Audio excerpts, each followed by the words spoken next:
अगर इस वक्त अवनी का बस चलता तो वो साहिल का खून कर देती, पर अभी उसे साहिल के बारे में नहीं बल्कि अपने बच्चे के बारे में सोचना था। इसीलिए तुरंत ही उसने अपनी गीली पलकों को पोंछ लिया। तभी उसे वहां पुलिस की गाड़ी के आने की आवाज सुनाई देने लगी और फिर जल्दी से जल्दी रोहन तक पहुंचने की उम्मीद में वो उठकर खड़ी हो गई। देखते ही देखते पुलिस वैन भी वहां आ चुकी थी, पर उसके कुछ भी बोलने से पहले ही हवलदार सोलंकी ने वैन के पास जाकर सबसे पहले अपने ऑफिसर को सैल्यूट किया। जय हिंद सर। और फिर उसे अवनी की सारी परेशानी बता दी। मुंबई पुलिस का नाम अगर पूरी दुनिया में एक मिसाल था तो उसकी वजह हवलदार सोलंकी और उस ऑफिसर जैसे पुलिस वाले ही तो थे।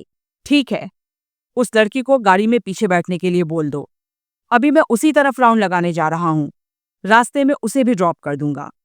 और अपने ऑफिसर से हरी झंडी मिलते ही सोलंकी ने फौरन अवनी के पास जाकर उससे कहा, ये लो मैडम जी, हमारे एसीपी कृष्णकांत देशमुख सर जैसा नेक और ईमानदार पुलिस ऑफिसर तुमको कहीं भी और नहीं मिलेगा। वो तुम्हें सनशाइन हॉस्पिटल तक छोड़ने के लिए तैयार हो गए हैं। अब तुम आराम से मुंबई पुलिस की गाड़ी में बैठकर अपने बेटे से मिलने जा सकती हो। रास्ते में ना तो तुम्हें कोई रोकेगा और ना ही तुमसे किसी तरह का सवाल किया जाएगा। समझ नहीं आ रहा सर कि मैं किस तरह से आप लोगों को थैंक्स कहूँ। आप नहीं जानते कि आज आपने एक मजबूर माँ के ऊपर कितना बड़ा एहसान किया है। नहीं तो आजकल की दुनिया में दूसरों की तकलीफ समझता ही कौन है। ऐसा क्यों बोल रही हो मैडम जी? अब किसी और के लिए तो मैं नहीं कह सकता, लेकिन ये मुंबई पुलिस है, मुंबई पुलिस, जो हर वक्त दूसरों की मदद के लिए तैयार रहती है। हमारे सामने कोई मुसीबत में फंसा हो और हम उसे उसकी मुश्किल में छोड़कर आगे बढ़ जाएं, ऐसा तो हो ही नहीं सकता। मुंबईकरों की मदद करना ही तो हमारी ड्यूटी है। हवलदार सोलंकी की इस बात ने ऐसे मौके पर भी अवनी को सोचने पर मजबूर कर दिया। एक अनजान इंसान के दिल में भी मुसीबत के मारे लोगों के लिए दया आ जाती है। तो फिर तुम्हारा दिल किस पत्थर का बना हुआ है साहिल, जो तुमने मुझे सब कुछ जानते बूझते भी इस मुसीबत के हवाले कर दिया? अवनी साहिल की हर बात मानने के लिए मजबूर जरूर थी, पर उसके बुरे सलूक की वजह से अब हर दिन उसका दिल टुकड़े टुकड़े होने लगा था।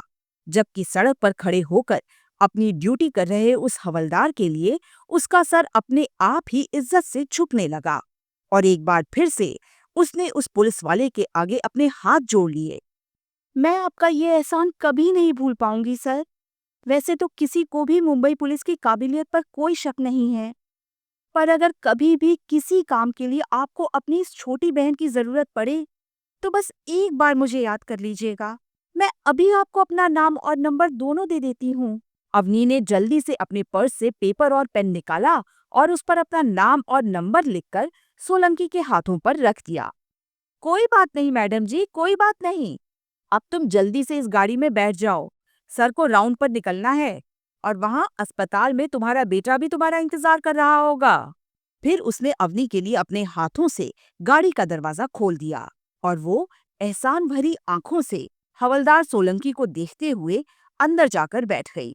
लेकिन अब जैसे जैसे सनशाइन हॉस्पिटल करीब आता जा रहा था, वैसे वैसे रोहन की तबीयत के बारे में सोचकर उसकी धड़कनें बढ़ने लगी थीं।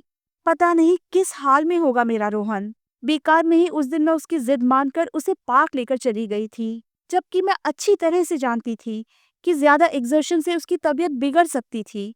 मुझे किसी भी तरह से उसे मना कर देना चाहिए था। सिर्फ और सिर्फ मेरी लापरवाही की वजह से ही आज उसकी ये हालत हुई है। सब मेरी गलती थी। अभी अवनी का रोहन के अलावा दूसरी किसी बात पर ध्यान नहीं था। शायद इसीलिए एसीपी कृष्णकांत देशमुख ने उसकी परेशानी को भांप लिया। इसीलिए उन्होंने उसे तसल्ली देते हुए कहा, टेंशन मत लो, हम जल्दी ही हॉस्पिटल पहुंच जाएंगे। अवनी ने हड़बड़ाते हुए जवाब दिया, जी जी जी जी सर। उसने एक बार भी उनकी तरफ नजरें उठाकर नहीं देखा, जबकि एसीपी देशमुख उसकी घबराहट महसूस करके काफी इमोशनल फील कर रहे थे। Poor girl. उधर अवनी अब भी मन ही मन में खुद को कोसती जा रही थी कि तभी ड्राइवर ने गाड़ी सनशाइन हॉस्पिटल के सामने ले जाकर रोक दी और एसीपी ने उससे बोला, लो, सनशाइन हॉस्पिटल आ गया। अब तुम जल्दी से अंदर चली जाओ, क्योंकि यहाँ बाहर ज्यादा देर तक रुकना रिस्की हो सकता है। जी जी, बिल्कुल। कहने के बाद अवनी ने वक्त नहीं गंवाया और तेजी से हॉस्पिटल के अंदर जाने लगी। उसकी इस जल्दबाजी में अपनी जान के रिस्क का डर कम और रोहन के लिए चिंता ज्यादा छुपी थी।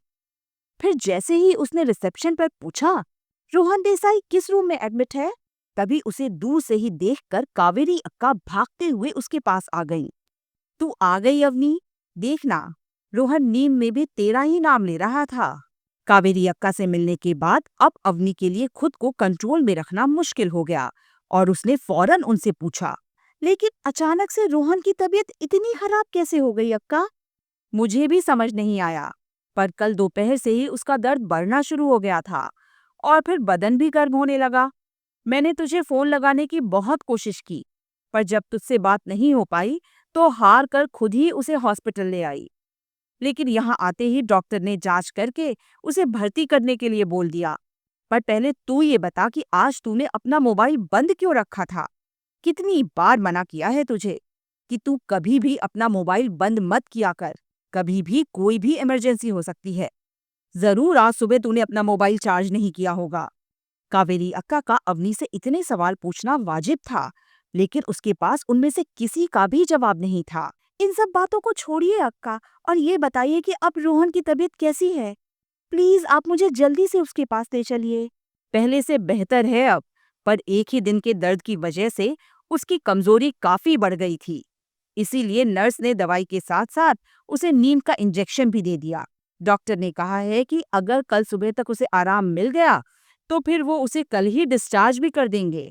अक्का के ये बोलते ही इतनी देर में पहली बार अवनी ने एक नॉर्मल इंसान की तरह चैन की सांस ली और भगवान को शुक्रिया बोलने लगी।